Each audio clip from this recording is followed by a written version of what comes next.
नमस्कार साथियों, आदर्श परिवार एवं आधुनिक नालंदा निःशुल्क कोचिंग क्लासेस में आप सभी का स्वागत है। और जैसा कि हमारी ज्योग्राफी का जो टॉपिक है वो चल रहे हैं, सीरीज चल रही है हमारी, तो उसके अंतर्गत आज का जो हमारा टॉपिक है वह ब्रह्मांड की उत्पत्ति। पिछले वीडियो में हमने देखा था कि ज्योग्राफी क्या होती है, ज्योग्राफी के संबंध में प्रमुख शाखाएं कौन कौन सी है, उससे संबंधित प्रमुख तथ्यों के बारे में हमारी चर्चा रही थी। तो ये सारे हमारे टॉपिक मुख्य रूप से हो गए थे। आज का जो हमारा टॉपिक है वह हम लोग आगे पढ़ेंगे, और वह है ब्रह्मांड की उत्पत्ति, origin of universe. Origin of universe किस प्रकार से हुआ, और साथ में उसके संबंध में कौन कौन सी पॉपुलर थ्योरियां हैं और उनके वैज्ञानिक कौन कौन से हैं, उनके बारे में हमारी चर्चा रहेगी। साथ में ही हमारी चर्चा रहेगी कि द मोस्ट पॉपुलर थ्योरी, जिसको हम लोग big bang theory, fireworks theory या महाविस्फोट सिद्धांत के नाम से जानते हैं, तो वह थ्योरी कौन सी है। तो इन सभी के संबंध में आज हमारी चर्चा रहेगी।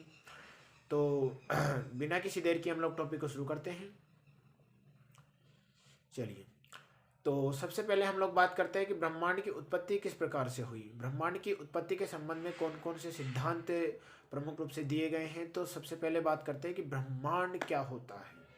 तो ब्रह्मांड के बारे में हमें पता होना चाहिए कि वैसे तो हम लोग कह सकते हैं कि विभिन्न प्रकार के जो तारे हैं, ग्रह है, पृथ्वी है, सौरमंडल है, आकाश गंगाओं का समूह है, उन सभी को हम लोग ब्रह्मांड कहते हैं। लेकिन अगर एक शब्द में एक वाक्य में अगर हम लोग परिभाषा दें तो ब्रह्मांड की परिभाषा क्या हो सकती है हमारे अनुसार। तो वह परिभाषा क्या हो सकती है। अस्तित्वमान द्रव्य और ऊर्जा के सम्मिलित रूप को, अस्तित्वमान द्रव्य और ऊर्जा के सम्मिलित रूप को क्या कहते हैं हम लोग, ब्रह्मांड कहते हैं। अस्तित्वमान यानी कि एक ऐसा मैटर जो मौजूद हो, जो जिसका अस्तित्व कहीं ना कहीं दिखाई दे, यानी प्रत्यक्ष रूप से हमारे सामने हो या अप्रत्यक्ष रूप से भी उसको हम लोग महसूस कर सकें। और साथ में ऊर्जा, एनर्जी, वो किसी भी रूप में हो सकती है। जो विभिन्न प्रकार के बल हम लोग पढ़ते हैं वो सारे ऊर्जा के एक रूप हैं, तो उसके रूप में वो मौजूद है। उसके सम्मिलित रूप को हम लोग क्या कहेंगे, ब्रह्मांड। तो हमें फॉर्मूले के जैसे भी चाहो तो आप याद कर सकते हो कि matter plus energy equal to universe. Okay, चलिए कुछ फैक्ट हम लोग जान लेते हैं कि ब्रह्मांड के अध्ययन को हम लोग क्या कहते हैं। ब्रह्मांड का अध्ययन कहलाता है कॉस्मोलॉजी। ब्रह्मांड का अध्ययन क्या कहलाता है, कॉस्मोलॉजी। और ब्रह्मांड में ऐसा कहा जाता है क्योंकि ब्रह्मांड को हम लोग बोलते हैं आकाश गंगाओं का समूह। तो ऐसे ब्रह्मांड में बहुत सारी आकाश गंगाएं, यानी कि अगर हम बात करें लगभग कितनी आकाश गंगाएं, तो हम आराम से बोल सकते हैं 10⁻11 लगभग इतनी आकाश गंगाएं हमारे ब्रह्मांड में मौजूद है। तो हमें पता होना चाहिए कि, और ये केवल अनुमान है जो उतना वैज्ञानिकों ने अपनी रिसर्चों से पता चला उनको, तो वो अनुमान, ऐसा नहीं कि एग्जैक्ट आंकड़ा उनके पास हो, क्योंकि ब्रह्मांड बहुत विशाल है और इसके बारे में हमें इतना पता नहीं है। लेकिन फिर भी जितना हम लोग पहुंच पाए हैं, हमारे साइंटिस्ट पहुंच पाए हैं, उसके अनुसार हम बोल सकते हैं कि ब्रह्मांड में लगभग 1 खरब आकाश गंगाएं हैं। और उन्हीं आकाश गंगाओं में से हमारी आकाश गंगा का नाम क्या है। तो हमारी आकाश गंगा या मिल्की वे का नाम क्या है, मंदाकिनी। ठीक है, या दुग्ध मेखला या मिल्की वे, हमारी आकाश गंगा है मिल्की वे या दुग्ध मेखला। तो आकाश गंगा का टॉपिक हमारा नेक्स्ट रहेगा, लेकिन आज हमारा जो टॉपिक है उसके बारे में हम लोग पढ़ते हैं कि जो हमें मुख्य रूप से देखना है वो हमारी चर्चा का जो विषय रहा। चलिए, अब सबसे पहले हम लोग कुछ सिद्धांतों की चर्चा थोड़ी सी कर लेते हैं, क्योंकि इनके बिना कहीं ना कहीं ब्रह्मांड समझेंगे तो वो थोड़ा सा समझ में शायद आप लोगों को कम आए। तो सबसे पहला जो सिद्धांत है वह सिद्धांत है जियोसेंट्रिक थ्योरी, और दूसरा सिद्धांत हम लोग जानेंगे वो है हेलियोसेंट्रिक थ्योरी। क्या होती है थ्योरियाँ। तो सबसे पहले हम लोग बात करते हैं जियोसेंट्रिक थ्योरी क्या है। जियोसेंट्रिक थ्योरी भूकेंद्रीय सिद्धांत, शब्द में ही अर्थ छुपा हुआ है।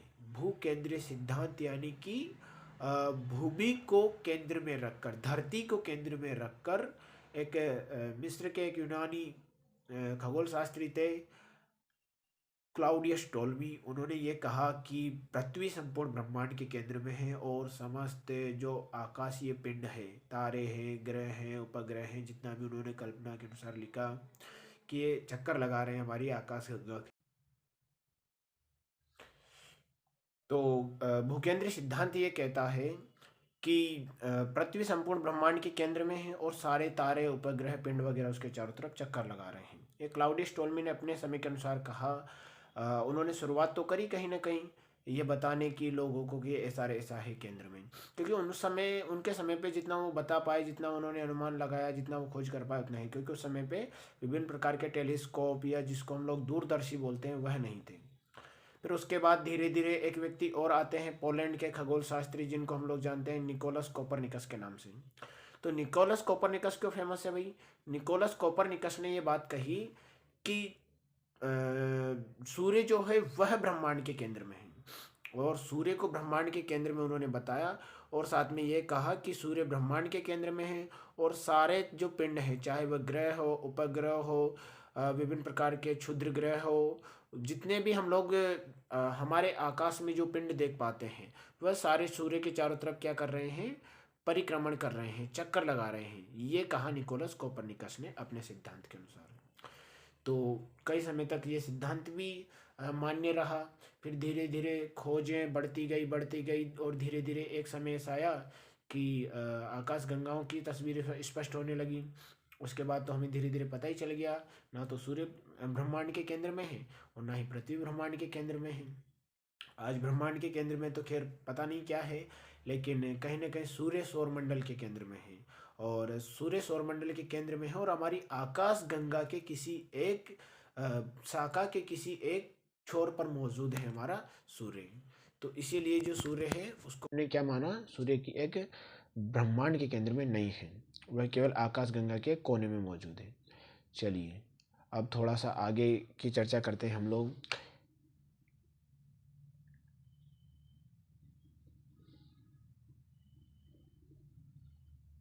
एक मिनट।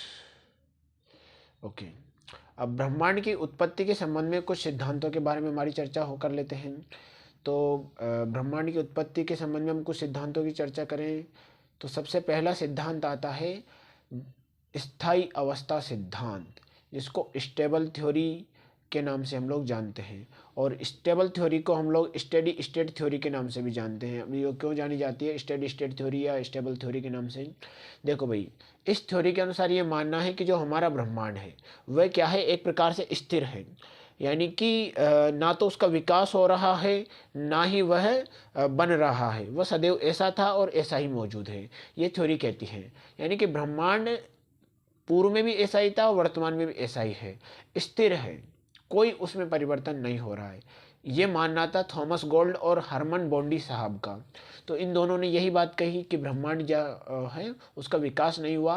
विकास हम लोग देखते हैं ना कि क्रमिक होता है, एक होता है उसके बाद एक, उसके बाद एक, इस प्रकार से वो क्रम चलता चला जाता है।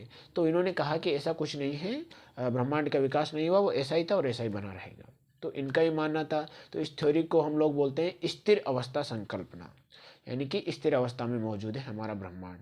आज ये सिद्धांत उतना ज़्यादा मान्यता इसकी नहीं रही, क्योंकि अधिकतर वैज्ञानिकों का मानना है, और बातें भी स्पष्ट हो चुकी है जब हम लोग देखते हैं आकाश गंगाओं के बारे में। धीरे धीरे केपलर वगैरह उन्हें खोज कर ली थी और किस प्रकार से वो फैल रही है, तो कहीं ना कहीं आज ये सिद्धांत उतना ज़्यादा प्रभावी नहीं रहा। आगे की बात करते हैं। चलिए अब बात करते हैं दूसरे सिद्धांत की। दूसरा सिद्धांत है स्पंदमान सिद्धांत, या जिसको दोलन सिद्धांत, या जिसी का एक और नाम है पल्सेटिंग थ्योरी। पल्सेटिंग थ्योरी बहुत ही रोचक थ्योरी है। कहीं ना कहीं यह थ्योरी कहती है कि जो हमारा ब्रह्मांड है वह झूल रहा है। कैसे झूल रहा है? जैसे मैंने आपको यहाँ पर एक डायग्राम दिया हुआ है, आप घड़ी का ये एंकर देख पा रहे होंगे, एक घड़ी का आप पेंडुलम देख पा रहे होंगे कि एक घड़ी का पेंडुलम एक दिशा में जब जाता है तो मतलब एक आवर्ती पूर्ण करता है, वो देख पा रहे होंगे आपकी पेंडुलम एक प्रकार से मूवमेंट इधर करता है, फिर दूसरा मूवमेंट इस दिशा में करता है। तो निरंतर इसी थ्योरी के अनुसार ये थ्योरी यही कहती है कि जिस प्रकार से घड़ी का पेंडुलम आता जाता रहता है, इस प्रकार से उसका घूर्णन चलता रहता है, इस आवर्ती को पूर्ण करता रहता है, उसी प्रकार हमारे ब्रह्मांड का क्या होता है, एक बार उत्पत्ति होती है, एक बार विनाश होता है। एक बार उत्पत्ति होती है, एक बार विनाश होता है। यानी कि बिग बैंग होता है, बहुत तेजी से विस्फोट होता है, फिर दूसरे छोर पे जाकर यानी कुछ समय बाद उसमें क्या हो जाता है, बिग क्रंच हो जाता है, यानी बहुत संकुचित हो जाता है। Big bang, big crunch, big bang, big crunch निरंतर हमारी ब्रह्मांड में चलता रहता है। ये इस थ्योरी का मानना है। तो हमें थ्योरी के बारे में पता होना चाहिए। चलिए, तो ये कहना था डॉक्टर एलन संडेजा जी का। डॉक्टर एलन संडेजा जी क्या कहते थे कि ब्रह्मांड जो है एक बार उसका महाविस्फोट होता है और एक बार उसमें महासंकुचन होता है। तो महाविस्फोट महासंकुचन घड़ी की आवर्ती की तरह चलता रहता है। इसको हम बोलते हैं स्पंदमान सिद्धांत या पल्सेटिंग थ्योरी, दोलन सिद्धांत, क्योंकि दोलन जैसा इसमें चक्कर चल रहा है। चलिए एक और मज़ेदार सिद्धांत हम लोग बात करते हैं, वह है अनंत स्फीतीकरण सिद्धांत, या जिसको हम लोग जानते हैं इनफ्लेनेटरी थ्योरी। इनफ्लेनेटरी थ्योरी या अनंत स्फीतीकरण सिद्धांत बड़ा ही रोचक सिद्धांत है, और इसको अगर हम पढ़े, थोड़ा सा कल्पना करें, तो कहीं ना कहीं आप कह सकते हो कि यार ऐसा भी हो सकता है। कल्पना है बिल्कुल, इस कारण इनको हम लोग सिद्धांत या प्रिंसिपल ना कह के कई अवधारणाएं हाइपोथेसिस कहना ज़्यादा उचित समझेंगे। देखो भाई, इसमें एलन गुड जी क्या मानते थे कि जिस स्फीतीकरण से हमारा ब्रह्मांड बना। इसके पहले हम थोड़ा सा जाने कि बिग बैंग थ्योरी क्या कहती है। बिग बैंग थ्योरी कहती है कि भाई एक छोटा सा अणु है, उस छोटे से अणु में विस्फोट हुआ और विस्फोट के फलस्वरूप एक दिशा में हमारा ब्रह्मांड फैलता गया और प्रसार होता गया। और यहाँ पर एलन गुड कहते हैं कि जिस स्फीतीकरण से हमारा ब्रह्मांड बना वो हमारे लिए विशेष है, लेकिन ऐसा भी तो हो सकता है ना कि जिस दिशा में हमारा ब्रह्मांड बना जाए, हमारा सोलर सिस्टम है, हमारी अर्थ है, हमारे अन्य प्लेनेट आसपास देख पा रहे होंगे, हमारा मून है, ये सारी चीज़ें आप देख पा रहे होंगे। ऐसे और भी तो हो सकते हैं अलग अलग दिशाओं में, क्योंकि आप देखोगे अगर ब्लास्ट होता है तो सभी दिशा में होता है, और इस दिशा में भी ऐसा ब्रह्मांड, ऐसा ब्रह्मांड, ऐसे विभिन्न प्रकार के ब्रह्मांड बन पा रहे होंगे। तो ये सारे ब्रह्मांड मिलकर, ये इस दिशा का ब्रह्मांड, ये सारे ब्रह्मांड मिलकर क्या कर रहे होंगे, एक बहुत बड़ा ब्रह्मांड, या जिसको हम लोग बोलते हैं बहु ब्रह्मांड का निर्माण कर रहे होंगे। तो ये थ्योरी क्या मानती है कि बहुत सारे ब्रह्मांड मिलकर एक बहु ब्रह्मांड का निर्माण कर रहे होंगे, और ये जो बहु ब्रह्मांड है वो सभी दिशाओं में विस्तार कर रहा है। यहाँ पर आप देख पा रहे होंगे एक चित्र में एक दिशा में संकुचन हुआ, दूसरी दिशा में संकुचन हुआ, तीसरी दिशा में संकुचन हुआ, ऐसे विभिन्न प्रकार के ब्रह्मांड फैलते जाकर एक बहु ब्रह्मांड यानी मल्टीवर्स बना रहे होंगे। तो मल्टीवर्स या बहु ब्रह्मांड जो सिद्धांत है वो दिया गया था डॉक्टर एलन गुड के अनुसार। चलिए ये भी थ्योरी कहीं ना कहीं आज बहुत कल्पना से परे है, क्योंकि आप देख पाएंगे कि बहुत बड़ी कल्पना इसमें कर दी गई है। अगर हो सकता है ऐसा भी हो सकता है, लेकिन धीरे धीरे कहीं ना कहीं अभी तक हमारे पास उतने संसाधन नहीं बने हैं जो कि इस बात को पुष्टि कर पाते हों। लेकिन धीरे धीरे विभिन्न प्रकार की पिंडों की खोज की जा रही, तो हो सकता है ये भी थ्योरी कहीं ना कहीं सही साबित हो सकती है। चलिए अब जो टॉपिक हमारा महत्वपूर्ण है, जिसको आज आज तक के युग में सर्वाधिक जो मान्यता प्राप्त हुई है, वह है द बिग बैंग थ्योरी, महाविस्फोट सिद्धांत। और इसके जो देने वाले थे, वह देने वाले कौन थे, वह थे एब जॉर्ज लेमेंटेयर। इस थ्योरी को उन्होंने दिया था 1960 से 70 के दशक में। और इसके कई नाम हैं, इसको हम लोग फायरवर्क्स थ्योरी के नाम से भी जानते हैं, और पटाखा जानते हो ना आप, एक पटाखे में विस्फोट होता है और तेजी से दूसरी तरफ फैलता है बारूद जब वो फटता है, तो उसी प्रकार से इसको भी क्या बोला गया, फटाखा थ्योरी या महाविस्फोट, बिग बैंग थ्योरी। तो ये थ्योरी क्या मानती है कि जो हमारा ब्रह्मांड है, क्योंकि हमारा जो ब्रह्मांड आज फैल रहा है ना, वह पहले क्या था कि ये किसी बिंदु पर घनीभूत था। ये हम लोग एक मान सकते हैं एक छोटा सा बिंदु ये रहा, तो ये जो बिंदु है, इस बिंदु पर हमारा ब्रह्मांड है वो घनीभूत कहीं ना कहीं रहा होगा। और उसके बाद इस बिंदु के अनुसार इस बिंदु में एक अत्यधिक संकुचन हुआ, बहुत ज़्यादा इसमें घनत्व बना, बहुत ज़्यादा इसका तापमान था, और प्रेशर बहुत ज़्यादा इसमें केंद्र की तरफ यानी केंद्रानुमुख हुआ, और तेज़ी से अंदर की तरफ सिकुड़ता चला गया। अब जब ये सिकुड़ा तो इसमें तेज़ी से क्या होता है, ये बहुत तेज़ गति से जब अनंत द्रव्यमान इसका हो गया तो इसमें विस्फोट हुआ, और ये विस्फोट होने के दौरान फैला, और फैलते इसमें जो कण बाहर निकले वो फैलते फैलते वो प्रसारित होते चले गए। तो एक छोटे से बिंदु में विस्फोट हुआ। इस बिंदु को क्या नाम दिया गया, इस बिंदु का नाम आपको याद रखना है, यह बिंदु है सेंट्रल सिंगुलरिटी पॉइंट या विलक्षणता बिंदु। तो विलक्षणता बिंदु या सिंगुलरिटी पॉइंट क्या है, तो ये क्या है, ये सिद्धांत कहता है कि एक बिंदु था, उसमें अनंत द्रव्यमान, अनंत तापमान था, जो आगे जाके उसमें विस्फोट हुआ और वही फैल कर आगे जाके ब्रह्मांड में तब्दील हुआ। अब ये तब्दीली कैसे हुई, इसके बारे में हम थोड़ा सा जानते हैं। ये कहते हैं जॉर्ज लेमेंटर कि ये जो विस्फोट है वो लगभग एक प्लैंक काल तक चला। एक प्लैंक काल तक, इनके कहने का तात्पर्य ये है, प्लैंक एक इकाई होती है काल की, बहुत माइनस समय की अगर हम लोग बात करें, समय की सबसे छोटी इकाई, यानी कि सेकंड से भी छोटी इकाई को अगर हम लोग लें तो 10⁻⁻35 तक हम लोग जा सकते हैं। और मैक्सिमम ले तो 10⁻25 तक हम लोग जा सकते हैं। तो इस इतनी ये क्या है, प्लैंक काल। तो एक उस प्लैंक काल की और इस प्लैंक काल के मध्य क्या प्लैंक स्केल है। तो प्लैंक स्केल में क्या नापा जाता है, समय को नापा जाता है और बहुत बड़े उसमें नापा जाता है, सेकंड से भी बहुत गहराई तक हम लोग जा सकते हैं, बहुत टुकड़ों में। तो ये कहते हैं कि इस विस्फोट में जब हुआ तो एक प्लैंक काल तक ये चलता रहा, और बाद में जाके आगे जाके क्या होता है इस सिद्धांत के अनुसार कि यह संकेंद्रण के कारण इस बिंदु में विस्फोट हुआ, और बाद में जाके पदार्थ फैलते गए, और फैलने के अब आगे की बात करते हैं। तो जैसा कि बिंदु में विस्फोट हुआ और वो तेजी से आगे फैलता गया। अब ऐसा मानना है कि ये बाद में जब फैलते गए और बाद में क्या हुए, सब प्रकार के ब्रह्मांड में जो भी आज हमें पिंड दिखाई दे रहे हैं वो सारी चीज़ों का निर्माण इसमें हमें देखने को मिलता है। प्रारंभ में ऐसा माना गया इनके द्वारा कि प्रारंभ में जो सारे बल थे वो किसी एक ही बिंदु में स्थिर रहे होंगे, यानी कि जो वो सिंगुलरिटी पॉइंट था उसी में वो सारे बल एकत्रित रहे, और आगे जाके फिर वो बल भी धीरे धीरे कहीं ना कहीं मुक्त होना शुरू किए गए। आज हम विभिन्न प्रकार के जो बल पढ़ते हैं ना, चाहे आप बात कर लीजिए इलेक्ट्रोमैग्नेटिक फोर्स की बात कर लीजिए, ग्रेविटेशनल फोर्स की बात कर लीजिए, न्यूक्लियर फोर्स की बात कर लीजिए, विभिन्न प्रकार के जो बल हम लोग पढ़ते हैं, फोर्स पढ़ते हैं, वो सारे इसी में मौजूद थे और बाद में जाके वो मुक्त हुए। और फिर आगे जाके देखते हैं हम लोग, गुरुत्वाकर्षण बल ही तो वह बल है जो आगे जाके विभिन्न प्रकार के पिंडों के जन्म का कारण बनता है।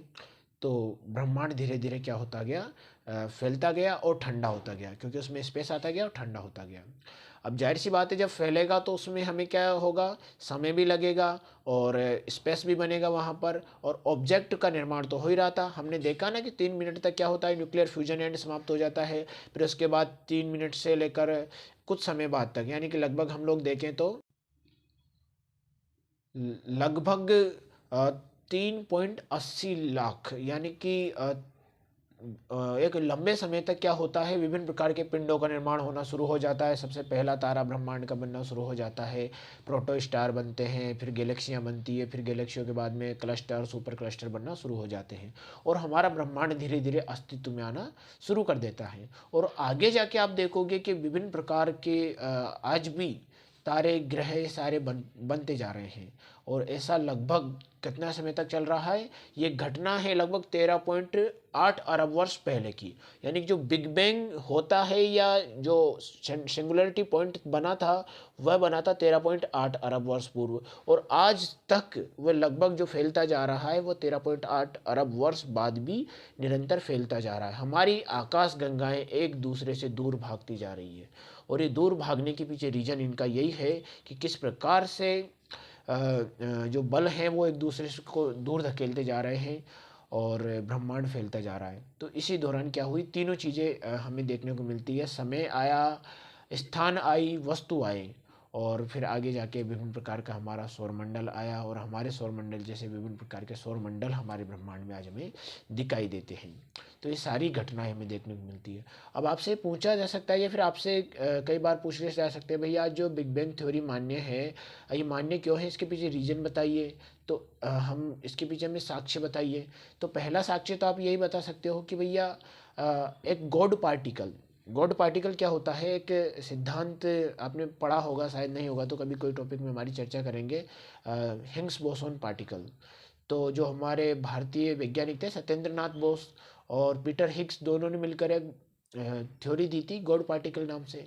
तो वो गॉड पार्टिकल की खोज जारी है निरंतर, और इसके लिए हम लोग देखेंगे कि जो जेनेवा है वहाँ पर सर्न नामक एक प्रयोग भी किया गया। यूरोपीय सेंटर जो न्यूक्लियर रिसर्च के लिए काम कर रहा है, वहाँ पर एक बहुत बड़ी मशीन बनाई गई अंडरग्राउंड जेनेवा वाले बॉर्डर पर, वहाँ पर उस विस्फोट को दोहराया गया। फोटोन मतलब कि लगभग जो प्रकाश की गति रहती है उतनी ही गति से विभिन्न प्रकार की फोटोन बीम थी उनको टकराया गया, और गॉड पार्टिकल की खोज की गई कि किस प्रकार से है। तो वो तो नहीं मिला खैर, लेकिन उसका सब एटॉमिक पार्टिकल हमें प्राप्त हुआ। तो कहीं ना कहीं अगर वो विस्फोट उस प्रकार के प्रयोग हमें आगे जाके अगर गॉड पार्टिकल के अस्तित्व के बारे में बताते, तो कहीं ना कहीं ये थ्योरी आज कहीं ना कहीं सच साबित होती है, हमारे सामने दिखाई देती है। इसके अलावा और बात करते हैं हम लोग, गॉड पार्टिकल हो गया, आकाश गंगाओं के बारे में, जो आकाश गंगाएं फैल रही है उनके बारे में वैज्ञानिकों ने एकदम रिसर्च कर लिया है कि किस प्रकार से दूर जा रही है, ये भी हो गया।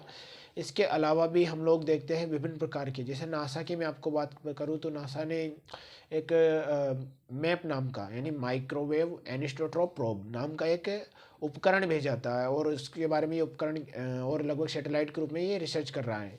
विल्सन एक वैज्ञानिक थे, तो डब्लू मैप भी इसको बोलते हैं, इनके द्वारा काफ़ी रिसर्च की गई, हालांकि अब वो नहीं रहे। तो इन्हीं के सम्मान में इनको मैप वी मैप भी बोला जाता है। तो वी मैप ने भी विभिन्न प्रकार के खोजों के अनुसार बताया कि कहीं ना कहीं बात सच साबित हो सकती है। तो ये सारी बातें कहीं ना कहीं एक दिशा की ओर इंगित करती है कि महाविस्फोट हुआ होगा। आज तक जो देखो, एक बात आपको हमेशा ध्यान में रखनी है कि विज्ञान ये कहता है कि आज तक जो खोज हुई है, जो रिसर्च हुई है, जो सत्य है, जो प्रमाण मिले हैं तर्क के आधार पर, वह आज सत्य है। कल को हो सकता है कोई नई खोज हो जाए, वह कल को असत्य हो जाए। तो आज तक तो हमारे लिए बिग बैंग थ्योरी सत्य है। कल देखते हैं कल क्या होता है, मतलब कि आने वाले समय में क्या होता है। अगर कोई नई चीज़ें खोज हो पाती है तो हो सकता है कि इस थ्योरी का रूप ही बदल जाए, ये थ्योरी अस्तित्व में ही ना रह पाए। फिलहाल तो ये थ्योरी सबसे ज़्यादा मान्य थ्योरी है, सबसे ज़्यादा मान्य सिद्धांत बिग बैंग सिद्धांत है। चलिए, तो आपको ये जानकारी काफ़ी अच्छी लगी होगी बिग बैंग थ्योरी के संबंध में। नेक्स्ट हमारा टॉपिक रहेगा गैलेक्सी पे। और इसके पहले अगर आपने जो टॉपिक नहीं देखा है, ब्रह्मांड के बारे में परिचय या फिर भूगोल का परिचय वगैरह, उसको थोड़ा जाने। उसके बाद जो रहेगा हम लोग गैलेक्सी का रहेंगे, फिर ऐसे ही हम लोग निहारिका का रखेंगे, हर चीज़ को हम लोग बारीकी से पढ़ेंगे। चलिए, तो फिर मिलते हैं। Have a nice day, good bye.